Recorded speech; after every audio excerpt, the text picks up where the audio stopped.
Halo guys, kembali lagi sama kita di Forgriska Channel.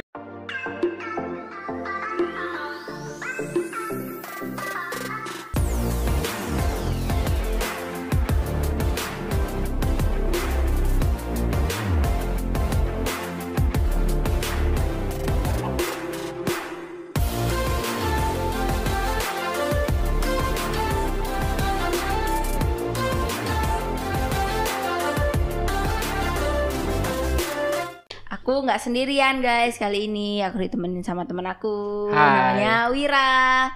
Nah sekarang kita kedatangan tamu dari salah satu guru agama di SMK PGRI 4 Denpasar, guru agama Hindu. Nah sekarang kita mau ngobrol-ngobrol sama bapaknya nih. Nah tapi sebelum ngobrol-ngobrol kita mau kenalan dulu biar kalian nggak bingung ini bapak siapa ya, ini bapak siapa. Nah bapak silakan kenalan dulu. Terima kasih, Om Swastiastu. Om Swastiastu. Nama Bapak Ide Bagus Gede Bawaadnyana. Jadi biasa dipanggil Pak Gus, Pak Bawo juga dipanggil. Jadi kelahiran tahun 1987 bulan November. Jadi sekarang sudah usianya 33 tahun. Asal Bapak dari Petang, Badung. Ya, Badung bagian utara. Kebetulan di sekolah mengampu mata pelajaran agama Hindu. Ya. Mau nanya dikit Pak, udah berapa tahun nih ngajar jadi guru agama di SMK PGRI 4 Denpasar? Kalau tidak salah itu sudah 5 tahun. Sampai saat ini. Sampai saat ini 5 Ya, tahun. sudah 5 tahun. Ngajar kelas apa aja? Ya, selama 5 tahun tuh. Ya, selama 5 tahun itu sudah pernah mengajar di semua jurusan, Pak, sudah pernah. Semua jurusan. Semua tingkat, kelas 10, 11, 12 juga sudah pernah. Semua jurusan juga sudah pernah Bapak mengajar. Oke, jadi bapaknya udah pernah yang ngajar kita juga udah pernah. Iya. Oke, Oke, Bapak. kita lanjut. Iya. Ini kan Karena mau hari Galungan raya. dan Kuningan ya, Ya. emang ya bentar lagi hari raya. Mau nanya Pak, sebenarnya makna dari hari raya Galungan dan Kuningan itu apa sih Pak? Ya, baik. Terima kasih atas pertanyaannya. Bapak akan jelaskan di sini. Kebetulan lagi beberapa hari kita sebagai umat Hindu, terkhususnya di Bali, akan melaksanakan Hari Suci Galungan. Jadi kalau kita lihat Hari Suci Galungan atau yang lebih dikenal dengan sebutan Hari Raya Galungan, nah sebenarnya dalam Hindu itu Hari Raya dan Hari Suci itu harus dibedakan sebenarnya sedikit. Ya, sebenarnya semua hari yang dirayakan itu sebenarnya hari suci. Ya, di Bali khususnya bagi umat Hindu di Bali. Nah, Galungan lebih banyak yang menyebut hari raya karena ada perayaan, ya ada perayaan, ada kemeriahan.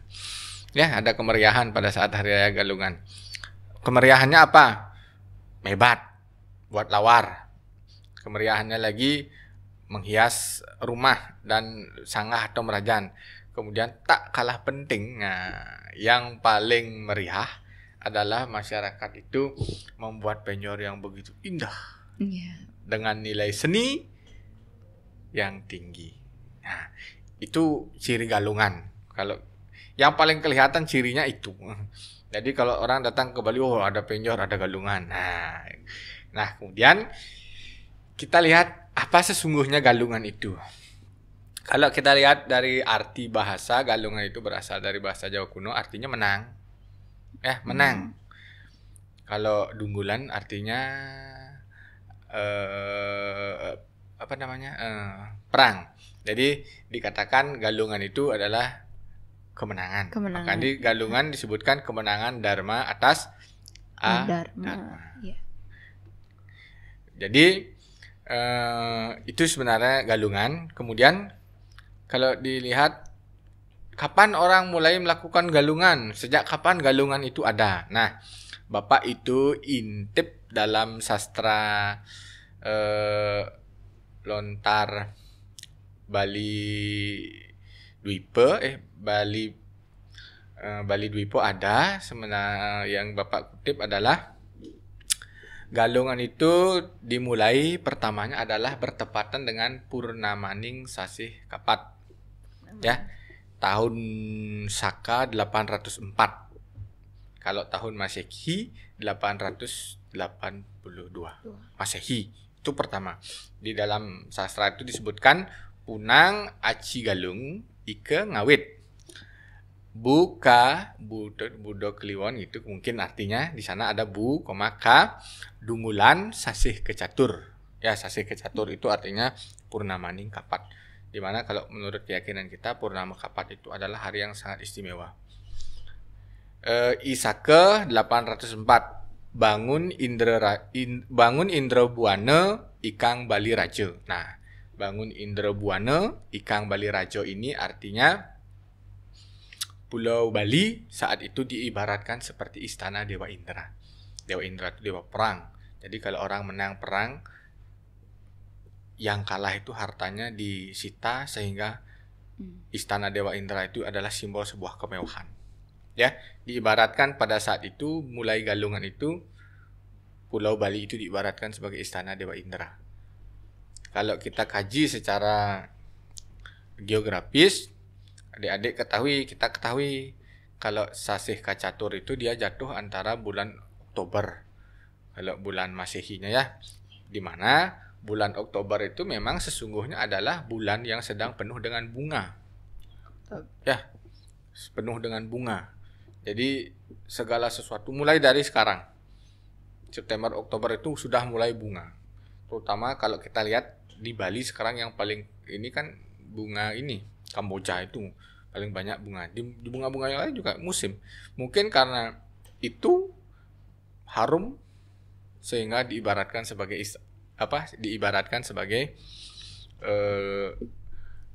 istana Dewa Indra Bali itu. Nah, kemudian filosofi lainnya, galungan itu kemenangan Dharma atas Adharma itu dikaitkan dengan peperangan yang dilakukan oleh Dewa Indra dan Mayadanama.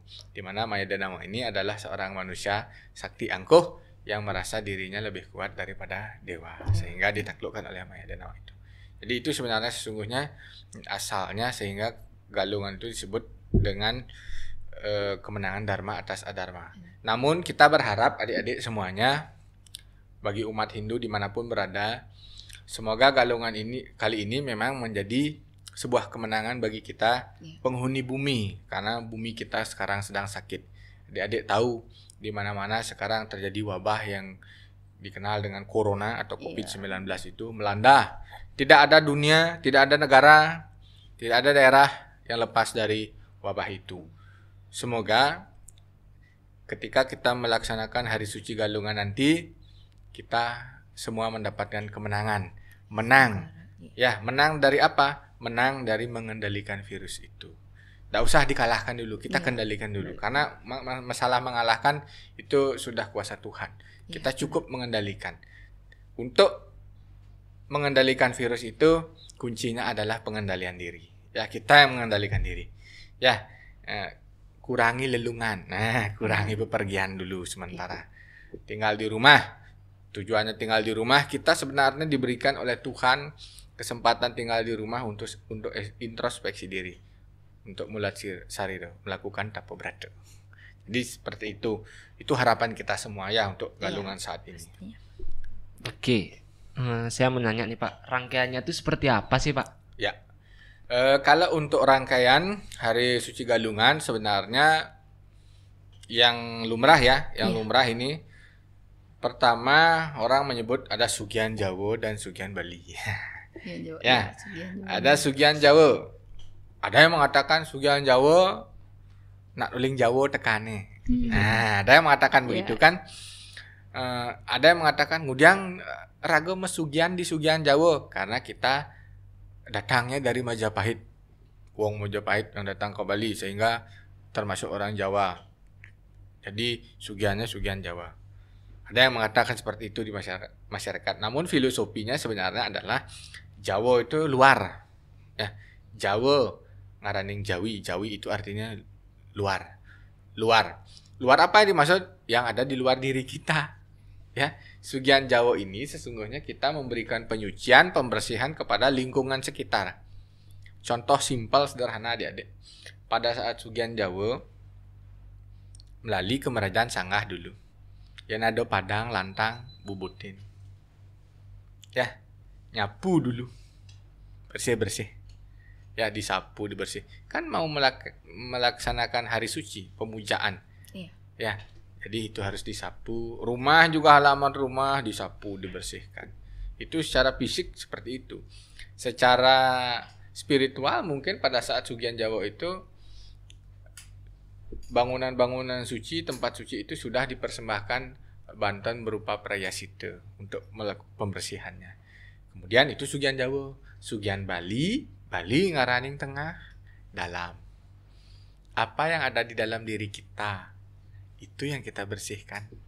Ya, pikiran kita bersihkan, ucapan kita mulai kita bersihkan, perilaku kita mulai kita bersihkan. Itu sesungguhnya filosofinya Sugihan Jawa dan Sugihan Bali. Kemudian ada hari Minggunya penyekeban. Ya, biasanya orang menyebut penyekeban. Redite-nya itu redite Dungulan.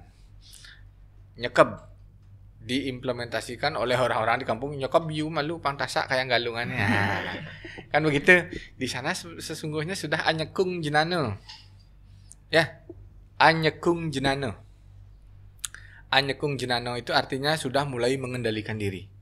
Karena mulai saat itu turun yang namanya Sangkala Tiga Sakti. Ya, Buto Amangkurat, Buto Dungulan, Buto Galungan, itu yang turun saat itu. Jadi itu yang sesungguhnya dilakukan pada saat penyekapan anyekung jenana untuk mengendalikan diri kita. Ya, pada Radite itu turun Buto Galungan, di mana Buto Galungan itu menguasai pikiran. Pikiran manusia dikuasai, digoda. Kemudian setelah hari Seninnya dikenal dengan istilah penyajan. Penyajahan. Ya, pada saat penyajahan itu ucapan manusia itu mulai dijajah oleh Buto Dungulan. Ya, oleh Buto Dungulan dijajah melalui ucapan. Maka di sana mulailah belajar berbicara yang baik, yang beretika itu. Kemudian pada saat penampahan dijajah kita oleh Buto Amangkurat. Yang dijajah di sana adalah perilaku. Ya. Jadi pada saat penampahan itu perilaku kita perbaiki. Diimplementasikan, disimbolkan pada saat penampahan itu kita itu menyembelih hewan sebagai simbol bahwa perilaku hewan yang ada di dalam diri kita matikan. Kita sembelih hewan itu. Ya. Jadi ketika kita sembelih hewan itu, jadi itu disimbolkan sebagai mengurangi sifat-sifat manusia di dalam diri kita. Tentu kita menyembelih itu tidak boleh sembarangan. Harus ada permakluman. Kalau umpamanya menyembelih babi, permakluman dulu kepada yang memiliki walungan. Kita berikan doa seadanya bahwa akan digunakan sebagai sarana galungan. Ketika sudah mendapatkan itu, kita juga di dalam saat penampahan itu mempersembahkan kepada Tuhan. Ya, mempersembahkan kepada Tuhan Ida Sang Yang Widiwasa yang ada dan pelinggih-pelinggih yang ada di rumah, kita berikan suguhan daging babi itu, apakah dalam bentuk lawar dan lain sebagainya atau olahan lainnya dari itu. Kalau memang ayam yang dipotong, berarti itu yang kita persembahkan. Itu sebagai simbol. Kemudian barulah pada hari Rabunya disebut dengan kemenangan. Ketika kita bisa mengendalikan pikiran, mengendalikan ucapan, mengendalikan perilaku, menanglah, disebutlah kemenangan. Itu filosofinya. Kemenangan dharma atas adharma. Galungan.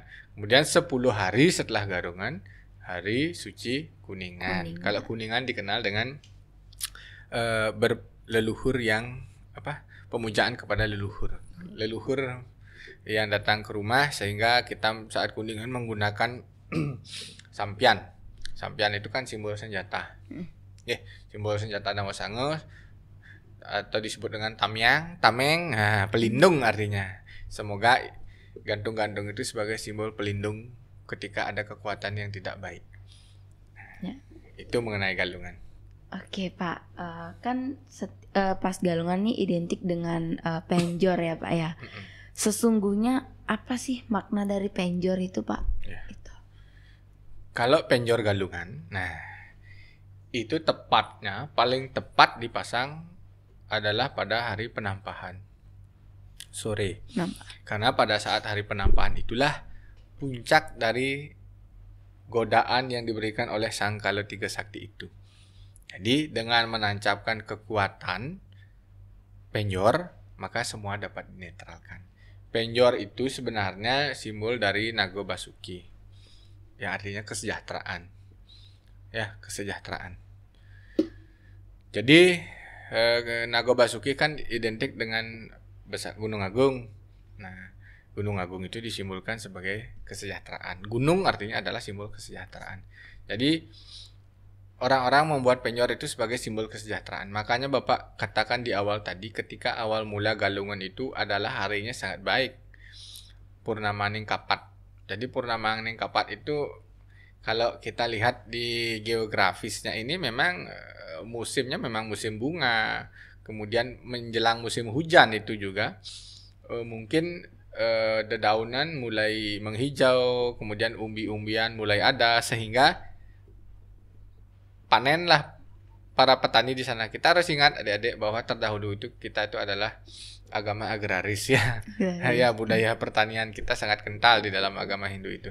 Kemudian jadi muncul apa yang mereka dapatkan saat itu, itulah sebagai kemenangan. Petani, kapan petani itu menang? Ketika hasil panen melimpah.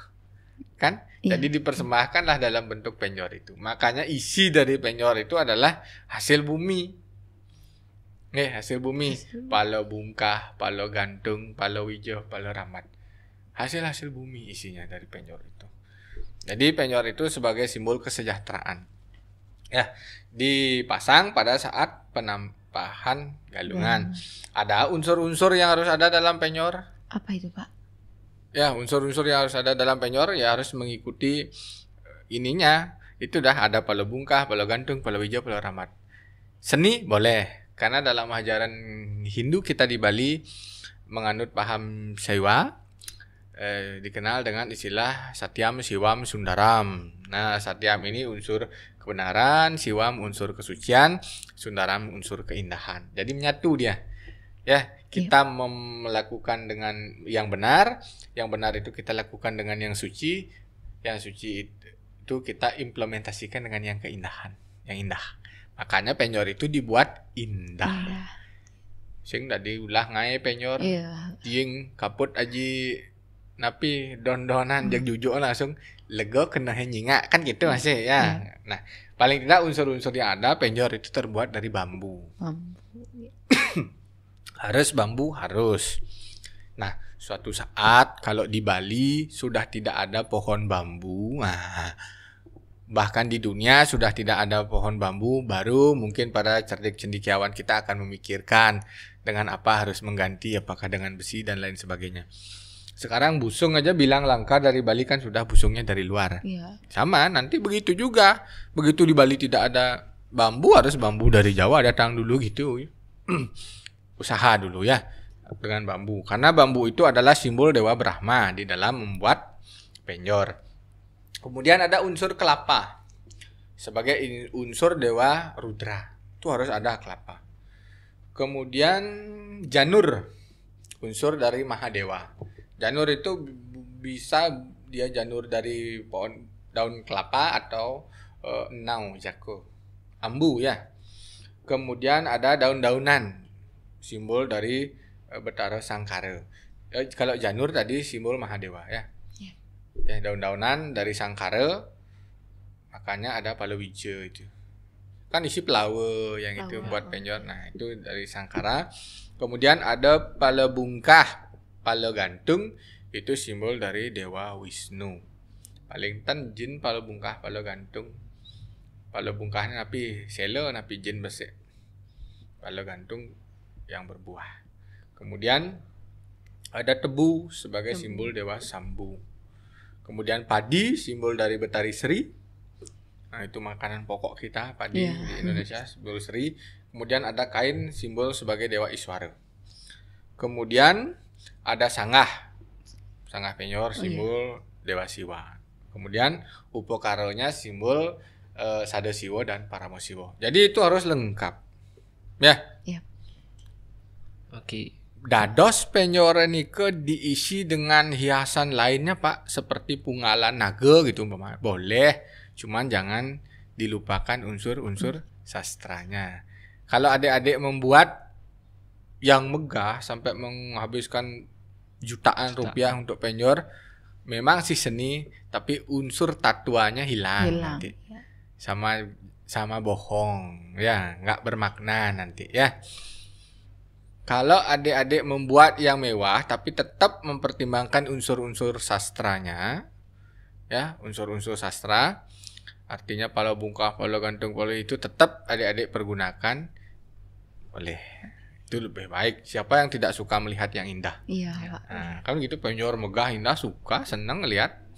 Ya, tapi karena ini adalah penyor persembahan, maka lengkapilah ya unsur-unsurnya itu. Kalau seandainya hanya penyor hias biasa, nggak masalah. Itu ya, jadi penyor seperti itu kurang lebih yang dapat Bapak jelaskan.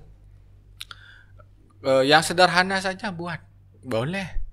Tapi unsur intinya itu. Ya. Jangan mengurangi ya. Ya, jangan mengurangi. Ya. Oke, Mang, ada mau nanya lagi nggak? Kan bentar lagi kita galungan kuningan nih. Tanya sih. Apa? Dari jenis-jenis penjor itu kan ada yang kayak Bapak sebutin tuh megah, Ya. ada yang biasa aja. Itu maknanya sama tuh. Sama. Kalau dia unsur utamanya memenuhi seperti yang Bapak katakan tadi, ada pala bungkah, ada pala gantung, ada tebu, ada sampiannya, ada tebunya, ada jajannya, ada unsur janurnya, itu maknanya sama. Oke. Ya, yang membedakan itu ikhlas. Ikhlas, ya, benar. Kan udah bilang tadi Satyam, Siwam, Sundaram. Satyam itu benarnya dulu. Bagaimana benarnya menurut sastra itu dulu cari. Kemudian Siwamnya suci. Lung ting kena hengai penyor. Apa penyor tieng ban ngemaling. Kan begitu. Tieng ban ngemaling, janur ban ngemaling. Atau saat adik membuat penyor itu karena ego megengsi-gengsian. Nah, nih di sana nih poinnya kurang. Takut kalah saing sama tetangga. Ya, takut kalah saing. Lah, adik kan begitu. Misi muyut entas ngai penyor ngajak nyamu saudara ben. Nah, itu poinnya hilang jadinya. Satyam Siwam Sundaram. Kan Satyam Siwam Sundaram lengkap semuanya. Dari tatuannya benar. Dari unsur kesuciannya tulus. Ya. Hasilnya indah. Puaslah gitu. Oke, Mang. Udah nih. Udah. Udah. Nggak mau nanya lagi. Oke. Habis ini buat penjor sesuai sama yang sampein bapaknya. Ya. Ya kan kamu cowok kan biasa tuh buat penjor. Harus tuh. Iya. Oke, Bapak, makasih udah mau kita ajak ngobrol tentang Galungan dan Kuningan, dan mau ngucapin juga Bapak selamat Hari Raya Galungan Ya, dan sama-sama. Kuningan. Buat penonton juga selamat Hari Raya Galungan dan Kuningan. Nah, oke, segitu aja dulu ngobrol-ngobrol kita hari ini. Saya Meta. Saya Wira. Pamit undur diri. Jangan lupa kalau kalian nonton video ini, di like, Comment, share, and and subscribe. subscribe. See you.